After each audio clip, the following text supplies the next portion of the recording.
Assalamualaikum warahmatullahi wabarakatuh. Jumpa lagi dengan saya Dr. Agus Karyanto dalam kuliah nutrisi tanaman. Kali ini topik keempat yaitu transport hara jarak jauh. Baiklah, mari kita lihat isinya. Topik bahasan kali ini adalah untuk mempelajari prinsip transport hara jarak jauh, mempelajari mekanisme transport hara via xilem dan floem, mempelajari sirkulasi dan remobilisasi hara, mempelajari pengaruh transpirasi terhadap serapan dan translokasi hara.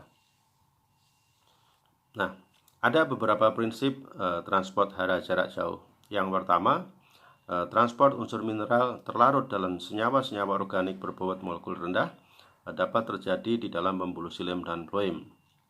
Transport hara dari akar ke tajuk berlangsung melalui pembuluh xilem. Jenis transport ini dipicu oleh gradien tekanan hidrostatik atau tekanan akar, serta oleh adanya gradien potensial air antara tanah, tumbuhan, dan atmosfer yang kita kenal sebagai transpirasi. Yang ketiga, gradien potensial air antara akar dan tajuk biasanya sangat tinggi pada siang hari ketika stomata membuka, dan aliran air ini akan berlangsung searah, yaitu dari arah bawah ke atas atau dari arah akar ke tajuk.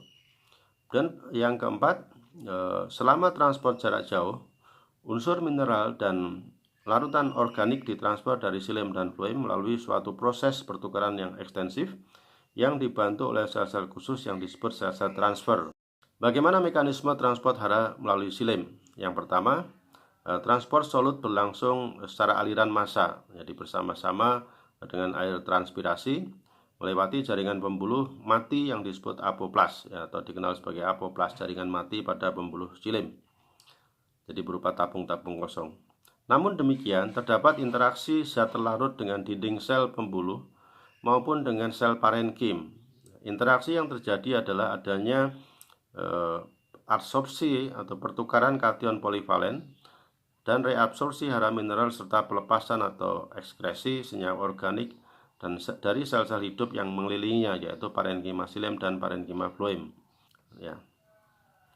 Nah, dinding sel xilem yang tadi dikatakan adalah tabung yang kosong, ya, itu bermuatan negatif, yang karena adanya serat-serat selulosa dan sebagainya, sehingga akan menghambat sedikit pergerakan kation. Jadi pergerakan kation akan dihambat sedikit oleh permukaan dinding sel yang bermuatan negatif. Ya, ingat ada daya tarik menarik antara negatif dengan positif. Nah, dibandingkan dengan anion yang lancar-lancar saja ketika melewati pembuluh xilem. Nah, tingkat penghambatan ini ya dipengaruhi oleh beberapa hal, misalnya valensi kation, jadi Ca akan lebih dihambat daripada K, kemudian konsentrasi dan aktivitas dari kation-kation tersebut, kemudian keberadaan kation lain yang berkompetisi, kerapatan muatan dari grup negatif atau dikotil atau monokotil, ini juga mempengaruhi diameter pembuluh xilem, termasuk juga pH cairan xilem dan sebagainya, akan berperan dalam penghambatan translokasi kation-kation melintasi pembuluh xilem. Nah, untuk pH sebetulnya secara rata-rata kalau di xilem itu 5,5. Kalau nanti pH di floem akan lebih tinggi sedikit. Kita akan lihat ke jaringan floem, ya, dari anatomi floem, ya, berlangsung pada sel hidup atau simplas, ya. Bagian yang utama adalah unsur tapis atau shift tube elements, kemudian sel-sel penyerta atau sel-sel companion atau sel companion cell, ya, sel pendamping bisa juga, atau sel penyerta. Nah, ini kalau kita lihat secara ke atas melintang gitu, ya. Sel-sel floem sama juga ada pori-pori tadi di antara rongga-rongga. Jadi mungkin seperti batang bambu itu kan di tengahnya ada rongga-rongganya. Nah, di antara ruas tadi ada lubang-lubangnya. Nah, ini disebut pori, ya. Jadi tidak tertutup tapi ada lubangnya, sehingga ada interkoneksi antara satu tabung dengan tabung yang lainnya. Nah, di situ juga ada itu sel companion atau sel penyerta atau sel pendamping. Jadi lubang-lubang di antara tabung-tabung tapis itu ya bolong, berlubang-lubang, ya, berpori-pori. Nah, itu nanti tepat untuk melewatkan molekul-molekul yang ada. Nah, arah transport dalam floem terjadi secara dua arah atau bidireksional. Jadi bisa kalau misalnya bunga di bagian pucuk minta hasil fotosintesis, berarti kan harus ke atas. Tapi kalau umbi di bawah berarti ke bawah. Jadi itulah makanya disebut sebagai dua arah. Nah, Nah, arahnya apa yang menentukan? Jadi yang pertama adalah kandungan nutrisi yang ada pada organ itu dan juga permintaan dari sinknya, dari sel penampung. Jadi zinc demand lah istilahnya. Jadi biasanya memang organ-organ reproduktif misalnya bunga, buah, biji itu akan minta jatah agar mereka tumbuh dengan baik karena biji juga nanti bermanfaat untuk membawa sifat keturunan ya, kira-kira begitu. Nah, apa komposisinya? Ya tadi yang utama adalah pH-nya. pH-nya agak tinggi kalau cairan phloem itu ya. Mengandung padatan atau solut ya. Bisa 25% dari bobot keringnya. Nah, komponen utama adalah sukrosa. Kalau kita berbicara gula, hasil fotosintesis, maka sukrosa yang ditranslokasikan oleh pembuluh phloem. Sukrosa ini termasuk gula non produksi, jadi aman-aman saja untuk ditranslokasikan dari sel ke sel. Sementara kalau glukosa, fruktosa itu termasuk gula produksi, sehingga dia kadang menggandeng fosfat, menggandeng apa, sehingga mungkin tidak lancar ya translokasinya dari sel ke sel. Oleh karena itu dalam tanaman umumnya adalah sukrosa. Gula ditranslokasikan dalam bentuk sukrosa. Kemudian juga ada asam-asam organik, asam-asam amino, tidak ada nitrat di sini biasanya. Ya, jadi kadang-kadang ya ada juga yang mineral, ya unsur mineral K terutama itu Mg, K, fosfat, Ca itu juga bisa ada di pembuluh phloem dan mungkin sedikit hara mikro yang bisa juga. Nah, ini contoh dari pada tanaman jarak pagar. Ini data cukup lama tahun 72, mungkin Anda juga belum lahir gitu ya mahasiswa. Nah, komposisi phloem sap pada castor bean atau Ricinus communis jarak pagar ini Mas, jarak pagar diambil dari eksudat pada phloem. Nah, itu nampak bahwa sukrosa atau gula itu sangat tinggi, kemudian unsur-unsur lain termasuk juga unsur-unsur hara itu ada di sana juga dalam konsentrasi miligram per mililiter. Jadi asam amino, asam organik itu adalah banyak di dalam pembuluh phloem. Tergantung tanamannya juga, tapi yang utama kalau gula ya sukrosa, kira-kira gitu. Nah, ini adalah daftar mobilitas unsur di dalam tanaman. Kadang ada yang membagi dua, mobil dan tidak mobil. Sementara yang tidak mobil itu kadang yang agak mobil dimasukkan ke tidak mobil. Nah, ini ada pembagian ketiga, jadi tidak masalah ada yang bagi dua, ada yang bagi menjadi tiga. Kalau ini jadi tiga, mobil, agak mobil, dan tidak mobil, kira-kira gitu. Nah, biasanya yang mobil itu sama, yaitu NPK, MGS, ya, kemudian kloril. Nah, yang tidak mobil atau agak mobil yaitu sama, sulfur, atau kok tembaga, seng, molibdenum, kalsium sangat tidak mobil, boron sangat-sangat tidak mobil, sedikit mangan dan iron, besi juga agak-agak mobil tapi agak masih golong kurang. Jadi kalau yang tidak mobil berarti masuk ke kanan. Tapi yang kalsium pasti tidak mobil, boron pasti tidak. Tapi kadang-kadang kalau Zn, molibdenum kadang dibilang agak mobil gitu ya. Nah, ini kita lihat misalnya seperti ini ya. Nah, Zn tadi dibilang agak mobil ya.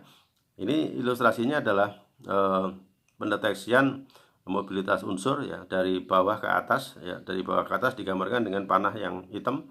Nah, itu artinya serapan akar, kemudian tanaman menyerap itu dibawa ke tajuk, ke daun. Nah, yang panah merah itu adalah dari sebaliknya, dari daun menuju ke bagian tanaman yang lain. Nah, kalau terdapat panah merah itu dan cukup besar, maka berarti ada mobilitas. Ya, nah ini Zn agak mobil. Nah, yang kedua Ni, ya ini sangat mobil. Jadi yang diserap melalui akar hampir sama dengan yang di retranslokasikan atau ditranslokasikan kembali dari daun ke bagian tanaman lain. Nah, kalau yang paling kanan Mn itu tidak mobil, ya, hampir tidak ditemukan unsur-unsur itu pada pembuluh phloem.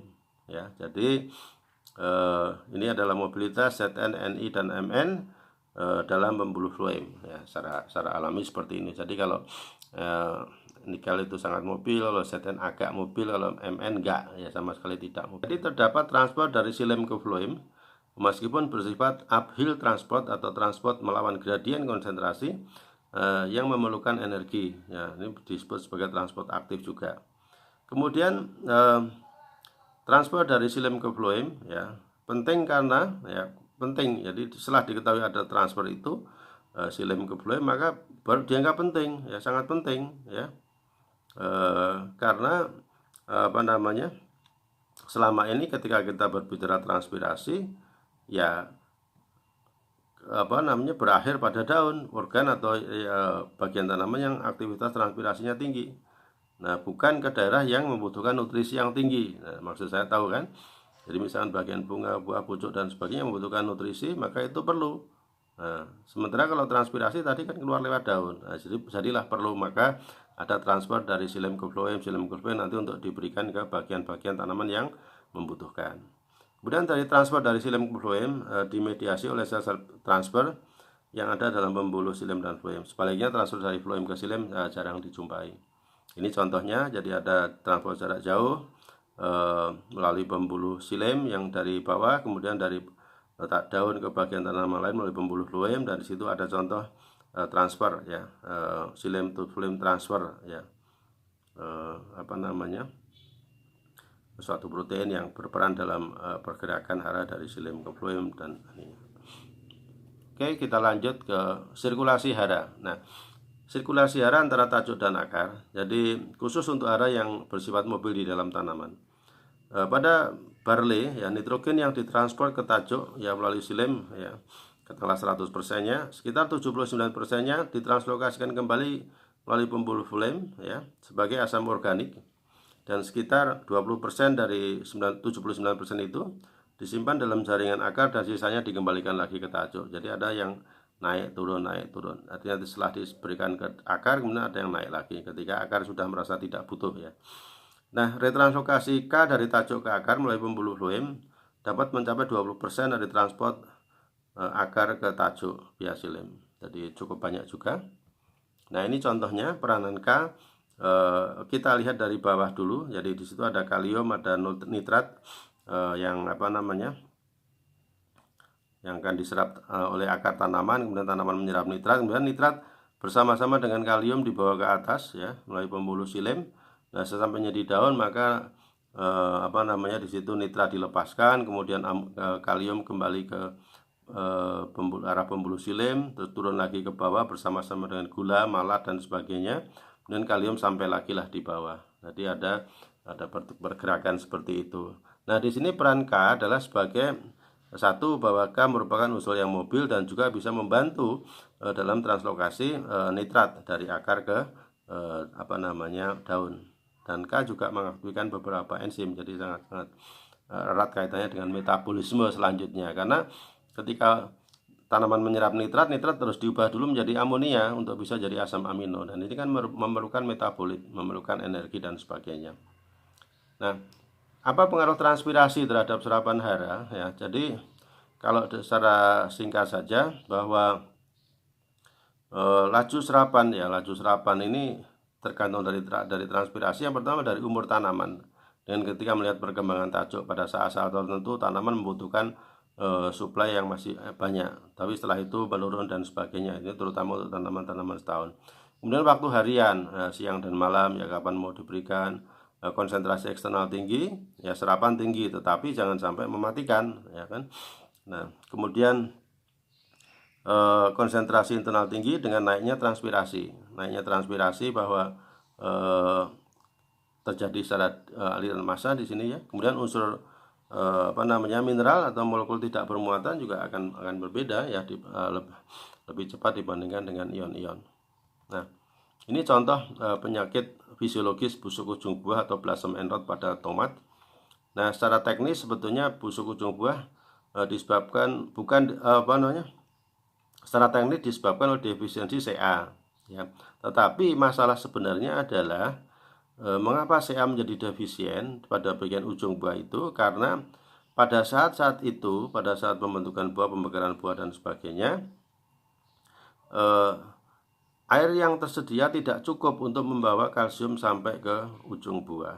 Jadi airnya tidak cukup untuk membawa sampai ke ujung buah, sehingga pada bagian ujung buah terjadi gejala memar dan sebagainya. Nah, kita tahu bahwa kalsium unsur yang tidak mobil, sehingga tidak mudah tidak akan ditranslokasikan dari daun-daun tua.